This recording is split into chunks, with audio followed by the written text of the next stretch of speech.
J'ai encore des frissons, une terreur pure, poisseuse qui colle à la peau et refuse de partir. Que ce soit en livre audio ou en livre papier, cette œuvre retourne littéralement le cerveau. On plonge tout de suite dans ça de Stephen King. C'est vraiment une exploration tellement viscérale de la perte de l'innocence et des cicatrices laissées par les traumatismes d'enfance. Un récit absolument asphyxiant. Au centre de tout ça, on a le club des ratés. 7 gamins rejetés, terrifiés, brutalement confrontés à l'indicible. Et l'histoire ne perd pas une seule seconde, hein. On est jeté d'emblée dans l'action. Directement, ouais. Une rue inondée à Derry, sous une pluie battante. Un petit bateau en pâtier dérive doucement vers une bouche d'égout. Et là, dans les ténèbres poisseuses, 2 yeux jaunes, affamés, qui brillent dans l'obscurité. Ce qui crée immédiatement une contradiction narrative assez vertigineuse, en fait. Des vainqueurs qui ont totalement oublié leur propre victoire et qui doivent tout réapprendre pour ne pas mourir. C'est complètement dingue de réaliser qu'on peut occulter sa propre survie à ce point, n'est-ce pas, Sam? Le cerveau humain qui efface une terreur absolue pour simplement continuer à fonctionner. Surtout quand on comprend l'ampleur des enjeux colossaux qui pèsent sur les épaules de ces 7 personnes. S'ils échouent cette fois, c'est pas seulement leur vie, mais c'est l'âme de toute une ville qui sera physiquement et spirituellement dévorée. D'accord. Décortiquons un peu tout ça. Parce que si on s'arrête à la simple image d'un clown effrayant, Ce que beaucoup de gens font malheureusement. bah oui, on passe totalement à côté de l'ampleur vertigineuse de ce récit. Gripsou, le clown dansant, n'est pas la vraie menace. C'est juste un masque, une marionnette terrifiante agitée pour attirer la proie. C'est le visage le plus facile à porter pour chasser, tout simplement. La vérité, c'est que cette entité s'est écrasée sur Terre à l'époque préhistorique, bien avant l'aube de l'humanité, lors d'un gigantesque cataclysme météoritique. Et depuis ce crash primordial, elle hiberne profondément sous la terre, exactement là où les hommes bâtiront plus tard la ville de Derry. Et son réveil est cyclique, c'est presque biologique. Environ tous les 27 ans, elle sort de sa torpeur. Ce qui est proprement glaçant, c'est que chaque réveil, comme chaque retour au sommeil, est invariablement marqué par un gigantesque bain de sang. Des atrocités humaines qui servent de signal d'alarme ou de berceuse, quoi. Exactement. Le récit tisse brillamment la grande histoire avec l'horreur surnaturelle. On pense à l'explosion tragique des forges Kitchener au début du siècle ou à l'incendie du bar afro-américain, le Black Spot, par des suprémacistes blancs dans les années 30. Sans parler de ce crime homophobe insoutenable en 1984, où le jeune Adrian Mellon est lynché et jeté d'un pont directement dans les griffes du clown. La cruauté humaine nourrit le cycle. Absolument. Mais il y a une question qui se pose souvent. Pourquoi cibler spécifiquement les enfants ? Bah, c'est pas par facilité, hein. La réponse donne véritablement la nausée. Pour cette créature, la terreur agit comme une épice. La peur donne littéralement du goût à la chair. C'est de la gastronomie macabre, tu vois. La peur d'un adulte est beaucoup trop abstraite. C'est clair. Les adultes ont peur des impôts, d'une maladie cardiaque, d'un licenciement. Ce sont des peurs complexes, diluées. Elles n'ont pas de consistance physique que le monstre peut incarner. Alors que la peur d'un enfant est pure, totale, et surtout, elle possède une forme claire. Si un gamin a peur du loup-garou qu'il a vu au cinéma, l'entité matérialise cette peur. Elle devient un loup-garou avec des griffes réelles. Pareil pour une momie, elle se drape de bandelettes poussiéreuses. Si c'est un lépreux, elle se putrifie sur place. Les enfants sont la viande la mieux assaisonnée qui soit. C'est ignoble. Ce qui est fascinant ici, c'est la vertigineuse dimension cosmique de cette créature. Elle vient pas simplement d'une autre planète, elle provient d'une dimension hors du temps et de l'espace, le fameux macroverse. Donc ça n'est pas un prédateur biologique classique. Non, c'est l'entropie incarnée. C'est le chaos cosmique originel qui dissout toute structure et toute lumière. C'est un point crucial. Les apparitions terrestres du monstre, comme le clown, l'oiseau géant, tout ça, ce sont que des filtres, des minuscules fragments compressés de son essence infinie. Rendus intelligibles pour que notre univers physique puisse les supporter sans imploser. Voilà, parce que la véritable forme de ce chaos est totalement inconcevable pour la raison. C'est une masse d'énergie pure, destructrice, hurlante, que l'œuvre nomme les lumières mortes. Regarder directement ces lumières mortes, c'est contempler le vide infini de la folie. L'esprit humain se brise comme du verre face à ça. Le destin de ceux qui ont le malheur d'y poser les yeux est terrifiant. Tom, le mari de Beverly, meurt foudroyé sur le coup par une embolie cérébrale de pure terreur. Les Audra, la femme de Bill, sombre instantanément dans une catatonie totale. Sa conscience est définitivement engloutie. ce qui rend la simple survie de 7 enfants d'autant plus miraculeuse. Je veux dire, comment de simples gamins armés de lance-pierres peuvent-ils espérer terrasser l'entropie cosmique incarnée? C'est le triomphe de l'infime sur l'infini. Dans ce lore gigantesque, il existe un équilibre, une symétrie dans le macroverse.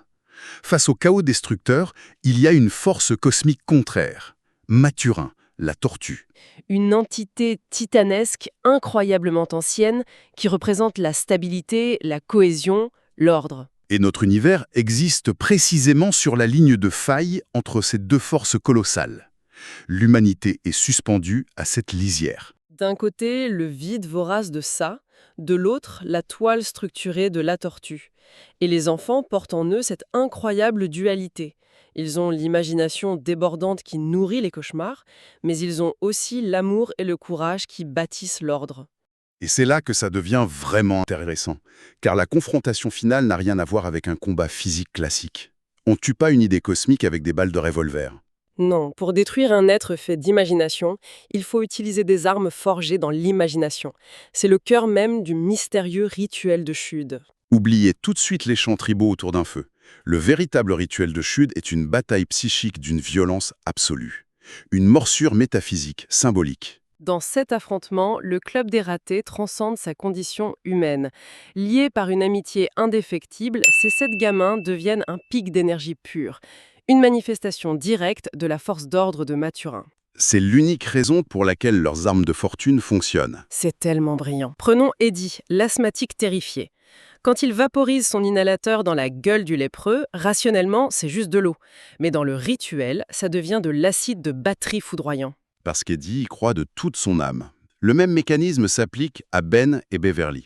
Ben moule péniblement des billes en argent massif. Et Beverly utilise un simple lance-pierre pour les tirer. Dans la vraie vie, ça ferait appel un bleu. Mais ici, ces billes déchirent la chair cosmique du clown. Parce que dans la logique de l'enfance, l'argent tue les monstres. C'est la foi brute transformée en artillerie lourde. L'amitié est littéralement l'arme de poing contre le chaos. Unis, ils constituent une anomalie absolue que l'entité n'avait jamais rencontrée. Opposer l'amour pur de l'enfance à la froideur de l'entropie cosmique, c'est magnifique.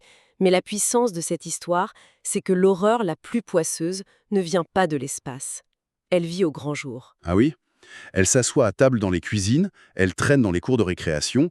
La réalité quotidienne de Derry est un cauchemar à ciel ouvert. La vulnérabilité profonde de ces enfants vient avant tout des monstres humains qui partagent leur vie. Avant d'affronter le clown, ils vivent déjà en enfer. Le père de Beverly en est le parfait exemple. Un homme d'une violence inouïe. Ses coups construisent la première véritable terreur de la jeune fille.